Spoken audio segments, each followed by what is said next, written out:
C'est ça Dieu. Quand Moïse est rentré dans le désert, il était puissant. On dit la parole de Moïse était la paresse. La parole du prince de l'Égypte. Celui qui était promis au trône. Il était puissant en parole. Parce que c'était un homme puissant. Mais quand il est sorti du désert, la main bégaye. C'est-à-dire que ce problème est né en lui en même temps.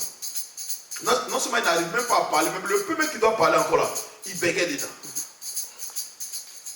C'était tellement grave qu'il a dit à Dieu, mais tu sais que je ne peux plus parler. De dire, ok, j'ai appelé Aaron ton frère pour parler à ta place. Parce que je le sais. Moi, mais c'est comment j'ai t'ai muselé le cœur. Moi, mais c'est comment j'ai fait quoi. J'ai serré ton cœur jusqu'à ce niveau-là. Oui. Mais d'abord, il va prendre d'abord les disciplinés. Il va prendre d'abord le rebelle. David était un rebelle. Il prend d'abord le rebelle. Parce que le rebelle a un cœur que le discipliné n'a pas. C'est pourquoi entre Jacob et Ésaü était puissant sur la terre. Parce que Ésaü est indiscipliné. Vous me comprenez? Il était puissant sur la terre. Les paroles d'Isaac ne sont pas des paroles qui concernent ni Jacob, ni Ésaü. Non. C'est une parole qui est collée à la providence de Dieu. N'est-ce pas non? C'est une parole de la venue de Jésus, l'accomplissement de la vision de Dieu. Mais sinon, sur la terre, Ésaü était puissant. Parce que c'était un indiscipliné. Il avait un cœur dur, capable de renverser des montagnes. Amen. Amen. Ésaü était plus puissant que Jacob sur la terre. Et jusqu'à aujourd'hui, ils sont quoi? Ils sont puissants. Les Ésaü sont puissants sur la terre. Les Ismaélites sont puissants sur la terre. Parce qu'ils ont un cœur. C'est des indisciplinés. Et vous allez voir que toutes les grandes entreprises, les grands défis, même dans l'armée, c'est les indisciplinés de fois qui font des prodiges. On ne fait même pas confiance. On dit, lui là, qu'est-ce que tu vas faire encore? C'est lui là qui va par audace renverser une situation. Ils ne suivent pas les ordres. Souvent, c'est ceux qui ne suivent pas les ordres qui décadent des situations. Des fois, le capitaine dit, oui, c'est vrai. Mais si je dois faire confiance à quelqu'un, c'est à lui. Parce qu'il a l'audace dans son cœur. Parce que justement, il va aller quoi? Contre les ordres. Il aura la force de contourner l'ordre pour déclencher un processus. C'est vrai, la loi lui donnera tort, mais la raison dira qu'il a bien fait.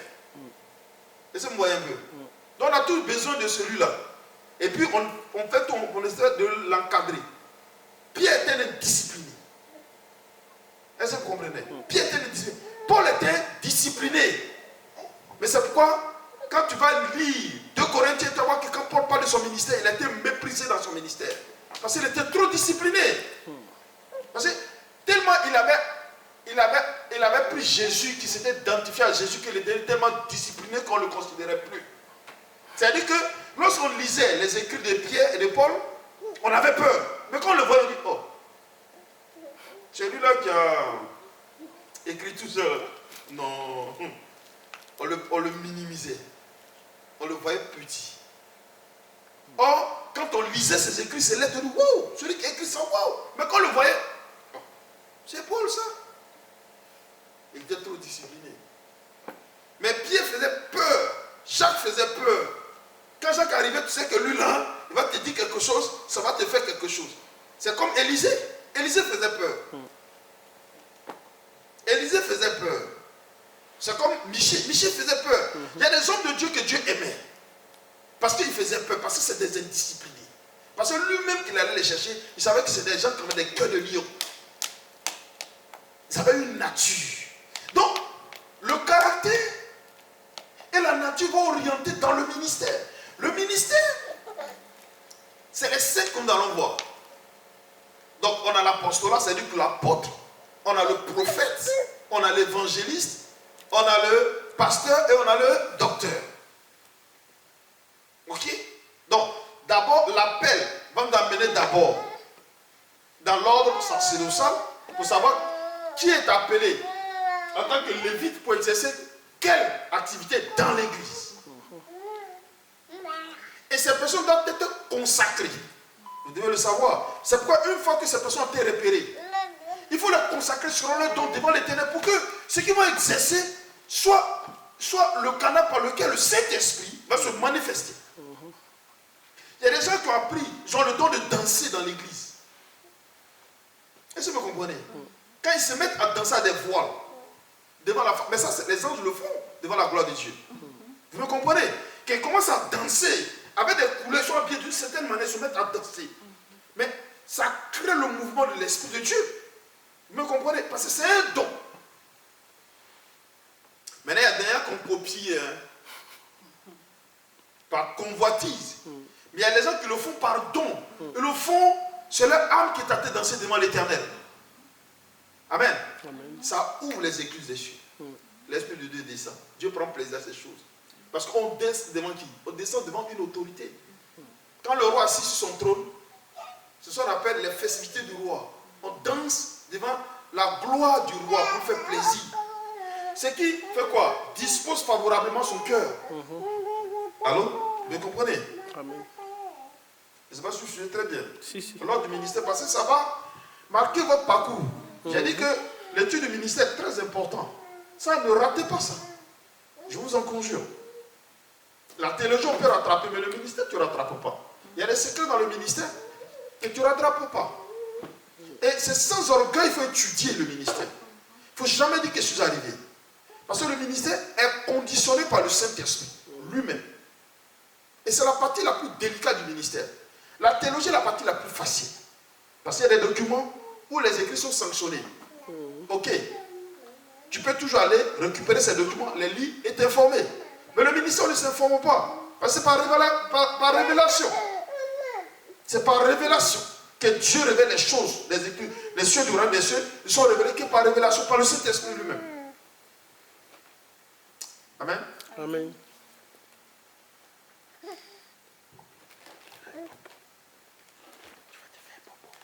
Donc, on va avancer. Donc, à partir du moment où l'on est rentré dans l'église en tant qu'ouvrier, amen, on va s'engager sur la seconde partie qui est l'appel. Tu vas te mettre dans la position du lévite. C'est-à-dire de l'ouvrier de devenir un lévite. Ok? Ça, il faut le noter. De l'ouvrier, on devient lévite. Lévite va nous définir ce que nous sommes censés faire dans l'église de manière globale. Amen. Donc le sacerdoce, nous sommes censés porter. Donc, dans ce métier de lévite, je peux être appelé à faire quoi? À nettoyer l'église. N'est-ce pas donc? C'est un métier de lévite. La particularité de ce métier, c'est que je dois être consacré à cela. Parce que c'est une chose de Dieu. Parce que c'est une chose sainte devant Dieu. Je dois être consacré. Consacré, ça veut dire que je suis dédié à cette chose-là. Je suis mis à part pour cette chose-là, devant Dieu. C'est très important cet ordre des choses. Donc, à partir d'aujourd'hui, devant Dieu, on dira, telle ou telle personne sont consacrées devant l'Éternel pour quoi? Pour nettoyer l'église. C'est très important ce que je suis en train de dire. Tout ce qui est devant la face de Dieu est consacré. Rien de ce qui est devant la face de Dieu n'est comme ça. La Bible déclare que tous les ustensiles, tout ce que vous voyez, tout ce qui devait être, tout était consacré. Prenez le livre de Nombre. Quand vous allez lire le livre de Nombre, vous allez voir toutes les consécrations. Nombre, dans Lévitique, Nombre, vous allez voir les consécrations. Tout ce qui devait exercer une quelconque activité dans la maison de Dieu était consacré. Selon l'ordre dans lequel ils étaient appelés, selon la famille de laquelle ils étaient appelés, n'est-ce pas non? De laquelle ils venaient, et ce qu'ils étaient censés faire. Ils étaient consacrés à cela. Donc ces personnes doivent être consacrées. On doit les amener devant l'église, verser l'huile sur la tête, proclamer les saintes paroles sur la tête, les lier à Dieu. Amen. Amen. Pour que ce qu'ils fassent ne soit pas de par leur propre cœur, n'est-ce pas non? Mais que cela vienne de quoi? De l'Esprit de Dieu. Que l'Esprit de Dieu s'accapare à travers l'amour de la chose qu'ils ont et qu'ils fassent les choses selon le cœur de Dieu. Parce que si vous ne le savez pas, il y a une manière de nettoyer l'église de Dieu. On ne nettoie pas l'église de Dieu comme on nettoie sa maison. Amen. Amen. Parce que quand tu nettoies l'église de Dieu, ça avait des senteurs. On nettoie l'église de Dieu après avoir fait quoi? Pris un temps de jeûne. Vous voyez? Parce que balayer, c'est chasser. Je sais pas si vous comprenez. Amen. Balayer, c'est sortir tout ça de quoi? D'impureté. L'église de Dieu est un environnement quoi? Spirituel. Quand tu es en train de toi, tu penses que tu passes un balai. Mais c'est un râteau de Dieu qui t'attend de faire quoi? Passer. Donc ça prend un temps de jeûne, un temps de prière, que ceux qui sont censés balayer, s'être présentés devant l'Éternel. Seigneur, sois avec nous, qu'on balaye, que tout ce qui était dépôt spirituel par Satan dans cette église, un sorcier peut rentrer ici, puis déposer une chose spirituelle, quelque part. Toi et moi, on n'a pas vu. C'est dans l'église, hein. Et tant qu'on ne le balaye pas pour le jeter dehors, ça va faire quoi? C'est que ça doit faire, ça va faire quoi? Ça va faire. S'il a déposé quelque part, quelque chose là-bas, et la personne qui vient le dimanche, spirituellement, il n'est pas armé, et qu'il vient s'asseoir à côté, vous pensez que ça ne va pas l'affecter? Si quelqu'un qui n'est pas immunisé, et puis vient s'asseoir à côté, peut-être c'est un envoûtement, mais je ne sais pas quoi, quel genre de truc qui a été posé quelque part là-bas. La personne vient s'asseoir, ou la personne elle-même, sa vie n'est pas en règle vis-à-vis de Dieu. Mais ça va l'affecter. Donc, ceux qui sont censés balayer, il faut prier. Il faut avoir un temps de prière. Il faut avoir un responsable d'entretien de l'église. Il passe d'abord du temps dans la prière. Il dénonce, il lit, ils font tout, prie devant l'Éternel. Que tout balaye, que nous allons tenir physiquement, qui est censé nettoyer cette église spirituellement, nettoie tout dépôt de Satan dans l'église. Tout dépôt de la sorcellerie, tout dépôt d'un démon qui a été laissé, les araignées, les toits d'araignées, tout ce qui a été manigancé par l'ennemi dans cet endroit, dans cet espace, n'est-ce pas non? Que le balai, qui est la main du Saint-Esprit, la main de Dieu, rentre dans tous les recoins et ressort de cet endroit, enlève dans cet endroit tout ce qui a été déposé comme dépôt. Peut-être on va balayer, on n'a pas vu grand-chose de nos yeux, mais spirituellement on a fait sortir des choses extraordinaires. Vous me comprenez? Mais c'est celui qui balaie, il n'a pas cette condition spirituelle et qui ne travaille pas selon le Saint-Esprit, qui n'est pas orienté par le Saint-Esprit, mais va balayer ici comme tout le monde balaye. Mais si tu balayes ici comme tout le monde balaye, tu as tout laissé ce qui est là. Ça en fait, tu n'as rien fait. Parce que on oublie que cet environnement est quoi? Est la maison de Dieu. Amen. Amen. Beaucoup de personnes pensent que l'église est la maison. Non, l'église ce n'est pas ta maison. L'église c'est la maison de Dieu. C'est un environnement dans lequel le Saint-Esprit fait quoi? Évolue. Donc tout ce qui est ici est 100% spirituel. Vous m'écoutez? Tout ce qui est ici est 100% spirituel. Mais beaucoup rentrent et ressortent et estiment que les choses sont quoi? Sont physiques. Or tout ce qui est ici est 100%